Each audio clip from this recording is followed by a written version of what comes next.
Hello everyone, welcome back to Abdo channel. In today's video, we will talk about the two methods that are available in the object class, and those methods are hashcode and the equals method. We will get to know what is the significance of these methods and what is the relation between these two methods in today's video. Okay, so let's start with the hashcode method. Hashcode method, this is a method that is available in the object class and it returns the hashcode value of an object. So that hash code is called as the unique identity of an object. So whenever we are creating any objects in a Java program, that object will be created in the memory at some address, right? So while creating an object in the memory, at the same time, the hash code will also be generated by using some hashing algorithms. So whatever the hash code method that is available in the object class, as the object class is the super class for all your classes. So hash code method that is available in the object class will be called if at all the hash code is not available in your particular class. Then the hash code will be generated by using some hashing algorithms. So that hash code value will be returned by this hash code function. So hash code returns the hash code that is a unique identity of an object. That is about the hash code. So once hash code is generated for an object, right? If at all that object is not modified, as long as the object is not modified, the hash code will always be same. Okay, if the object is modified, hash code will also be modified. So hash code will be generated based on the contents of the object. Okay, that is about the hash code. So let's talk about the equals method. So basically equals method is another method that is available in the object class that is used to compare two objects. Okay, suppose if you want to compare two employee objects, then if the contents or their identities or their hash codes are equal or not, then you can use the equals method. So equals method is having couple of properties like reflexive. Reflexive means suppose if at all you are calling the equals method on the same object like this one, even dot equals of even, it should always be returning true. Then only it is called as reflexive. Similarly, symmetric. Symmetric means even dot equals of e2. If it is returning true, then e2 dot equals of e1 should also be returning true. Then only it is called as symmetric. Okay, transitive means if e1 is equal to e2, then e2 is equal to e3, then e1 should also be equal to e3. All these properties should be same. Then it is called as transitive. Okay, consistent means if e1 is equal to e2 is true, then it should always be true. Okay, as long as the contents are modified, not modified. Okay, once it is true, it should always be true as long as the contents are modified. It should be consistent. That's what it is saying. So if even dot equals of null, it should always be returning false. Okay, if you are passing any null reference to the null equals object, then it should always be returning false. Okay, these are the different properties that are available for the equals method while we compare the objects. All these properties should be true while we are calling equals method on an object. So that's all about the equals method as well. Now we have to know the relation between the equals and hash code methods. So before we get to know the relation between equals and hash code methods, let's try to do some examples, and based on those examples we will come to a point how we can establish the relation between equals and hash code methods. Then we can establish the relation based on all these examples. Okay, so let's start with doing some exercise. I'm creating a project, Java project. This one I'm calling it as hash code equals project. What I'm going to do is I'm going to create an employee class. Okay, in form dot app dev package. Okay, that's it. This employee class, I'm going to create only two properties like ID and name. Okay, private int ID, private string name. That's it. I'm going to generate the constructor and also the getter setters for it.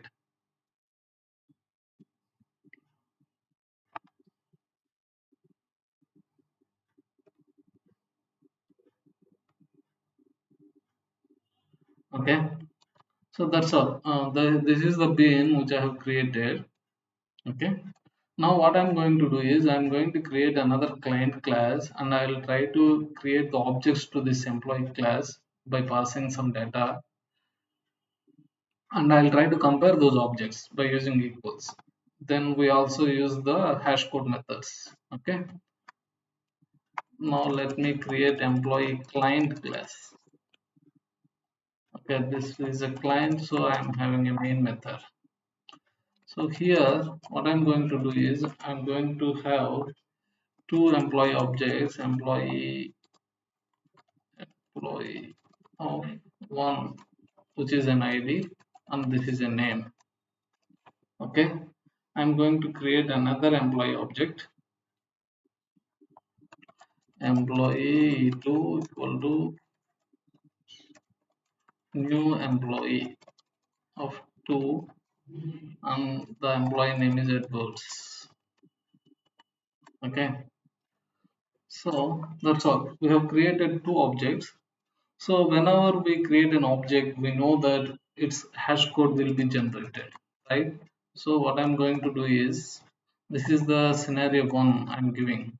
Okay,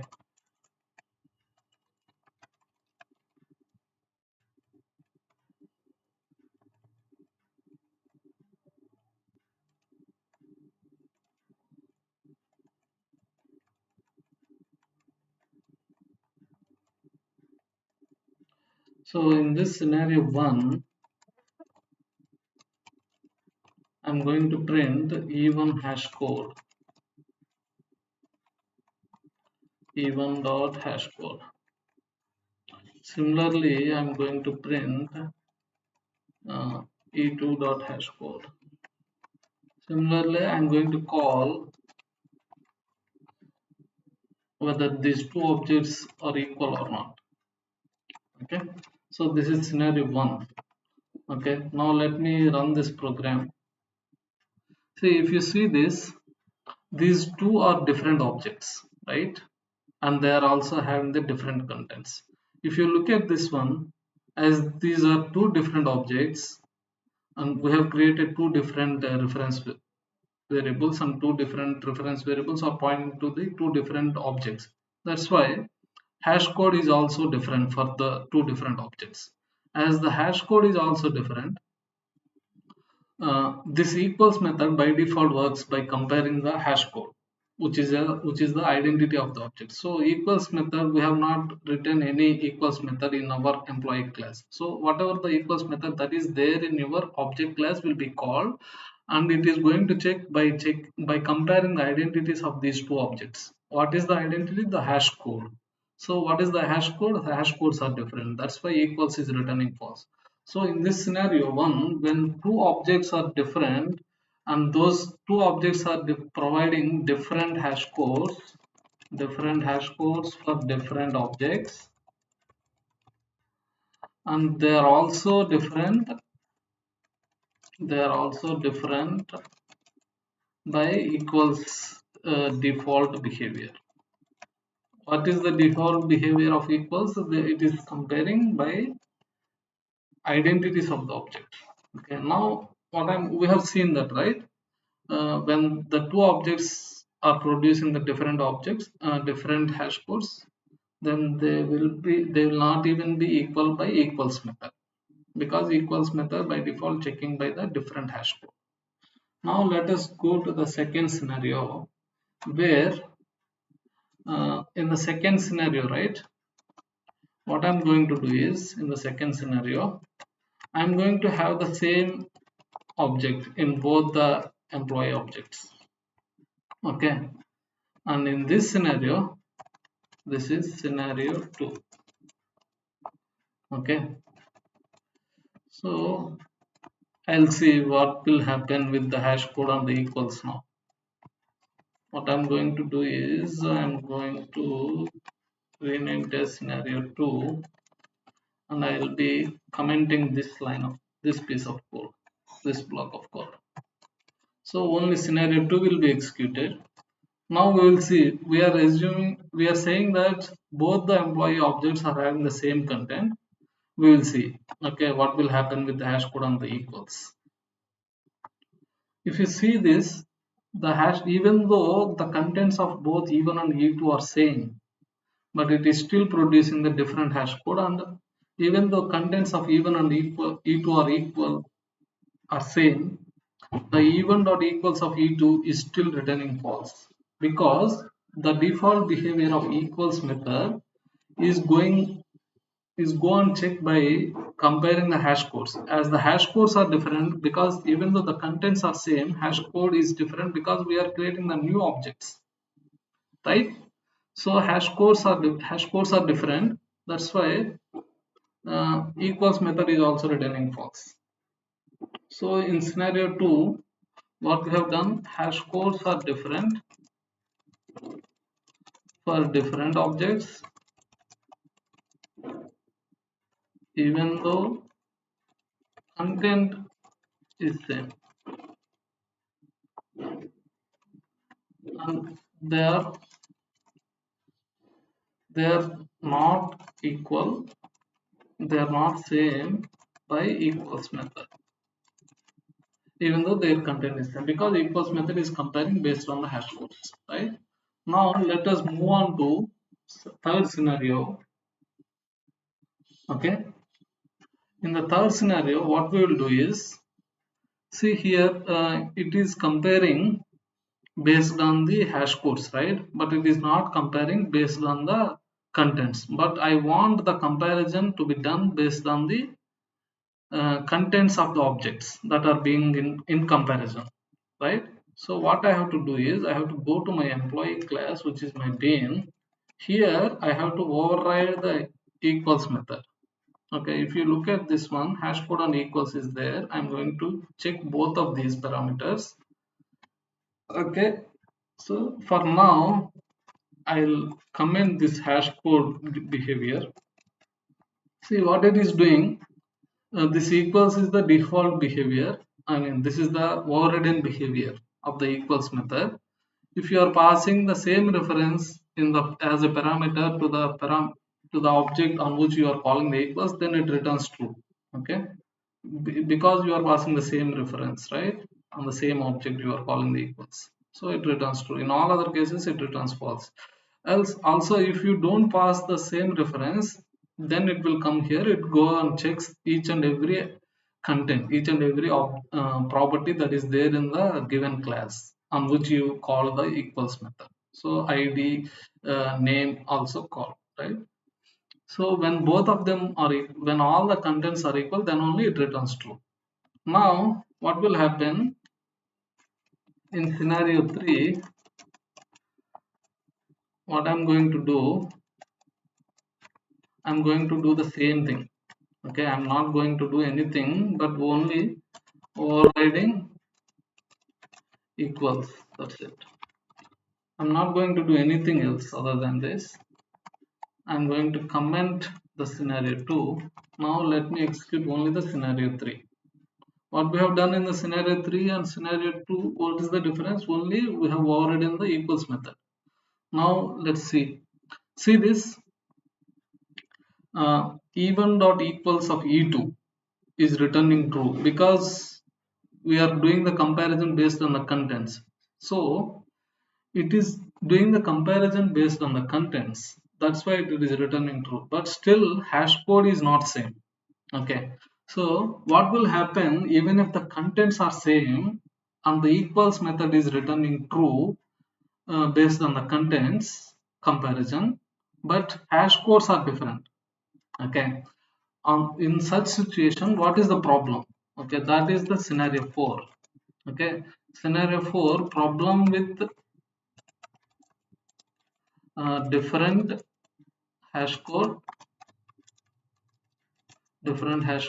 even though they are equal by equals. Okay, what is the problem that we are going to see now? Okay, say for example, I have the hash map. Okay, and that hash map is going to accept employee object as a key and string as a value. Okay, that is the employee details map. Okay, hash map.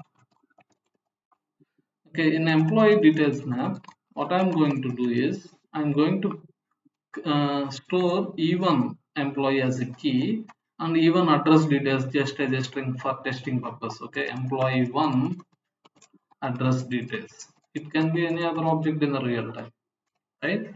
So employee details dot put. Okay.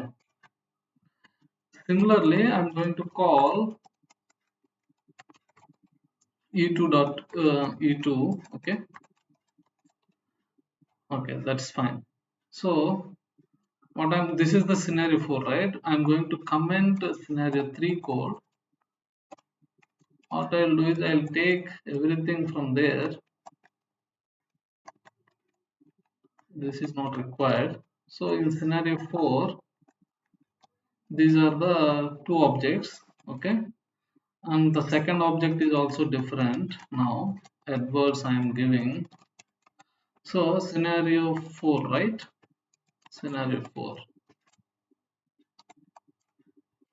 Okay, even hash code is different, will come, e2 hash code will come. We are going to store both even and e2 into employee details map. Okay, as employee as object as a key and the string as a value, employee one address details, employee two address details. Now what is my requirement? My requirement is to find a specific object that is there in the map or not. That specific object is employee e3. Okay, new employee of one and Scott. So I know that this is available in the employee details map, but I want to find from the map implementation. Okay, so get of e3. Okay, so what is happening? We will see whether Scott found or not. Scott employee found.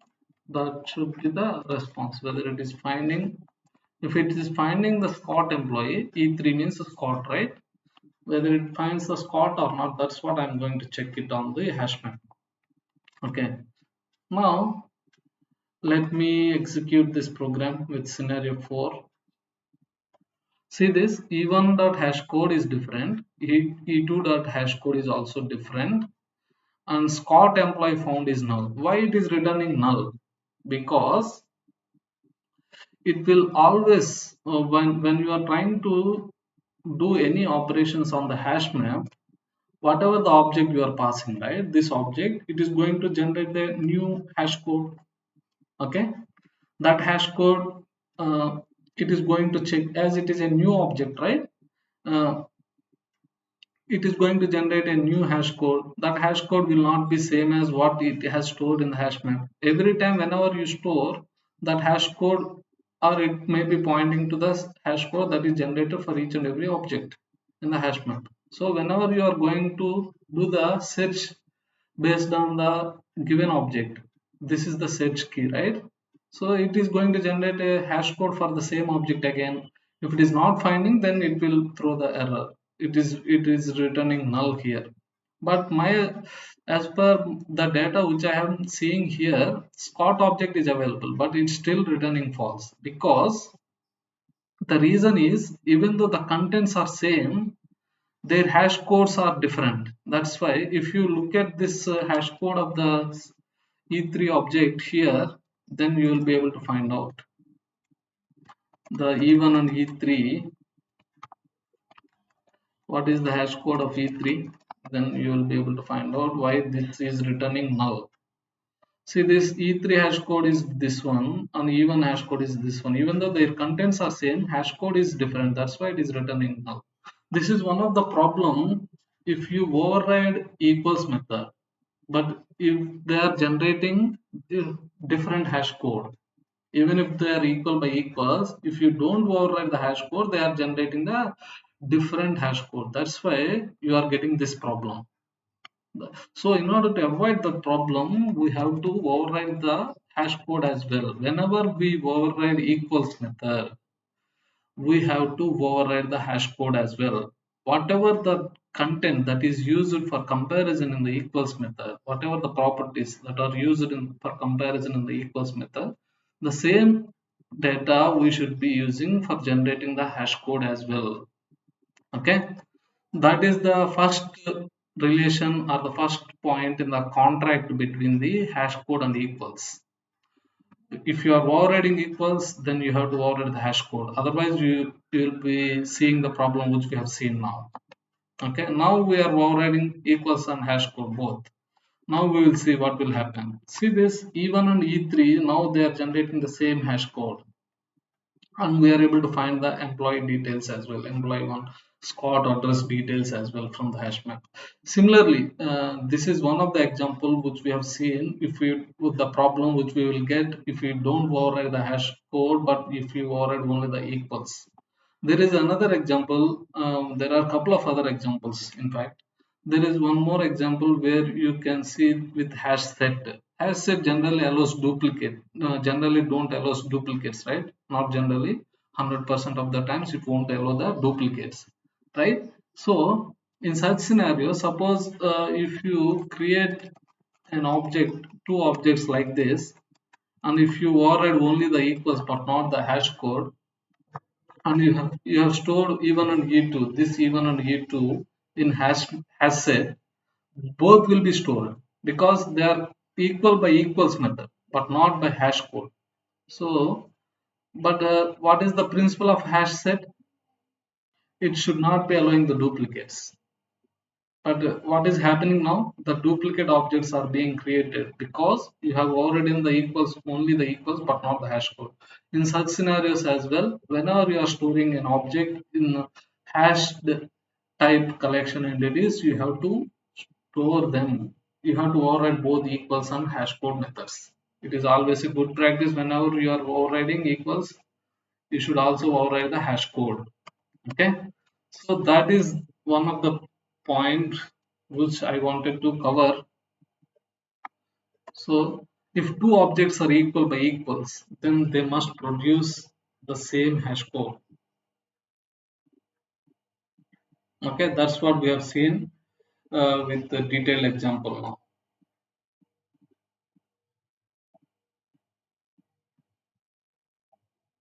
Okay, the second point is if two objects are not equal by equals, then they may or may not produce the same hash code. Suppose in the scenario 1 or scenario 2, if two objects are not equal by equals, right? See this, in this scenario, these two objects are not equal by equals because they are producing the same hash code, right? Let me open up this scenario. If I am opening up this scenario, let me comment this one, everything from here. So let me go back here. See, in this scenario 1, these two are okay. Let me comment this one as well. So what is the second point in the relation in the contract between the hash code and the equals? If two objects are not equal by equals method, they are not equal by equals method. In some cases, they may produce the same hash code, those two objects. In some cases, they may not be producing the same hash code.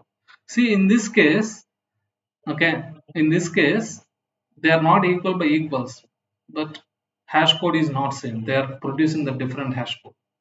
Suppose there is a scenario which I want to show, okay, which I want to open up this one and let me execute this and see what will happen.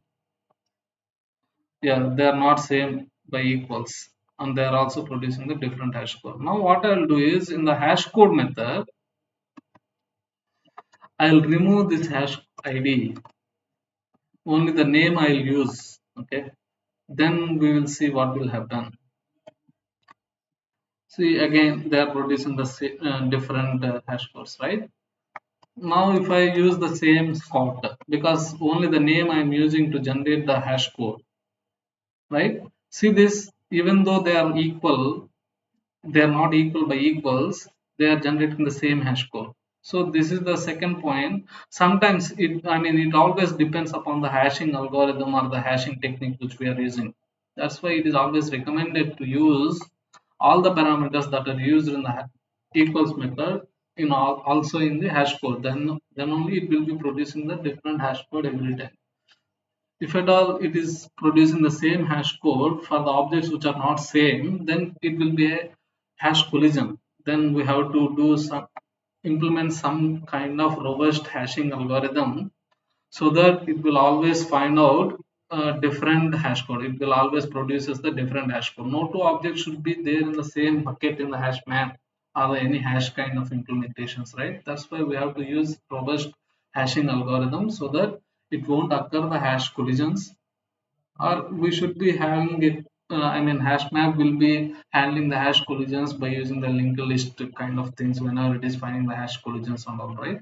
So that approach is also inbuilt implementation of the hash map. So that is the second point which I wanted to show. If two objects are not equal by equals, then they may or may not produce the same hash code. This is the thing which we have seen in today's video. In summary, what we have seen, we have started up with the two different objects and they are producing the different hash code and they are not even equal by the equals method. Then we extended that application, that example by the same contents without overriding the equals method. Then also it is they are not equal by equals. Then we have overridden the equals. Then we have seen what is the problem if we override only the equals but not the hash code.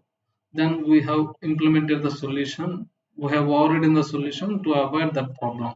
We have seen with the hash map and we have explained what is the problem we will get with the hash set as well if we implement only the equals but not the hash code. We also have seen uh, what is the second point about the contract between the equals and hash code. Even if the two objects are not equal to equals, they may or may not produce the same hash code. That's what we have seen in today's video. Thank you for watching. Please give it a like, share and subscribe to my channel. Thank you.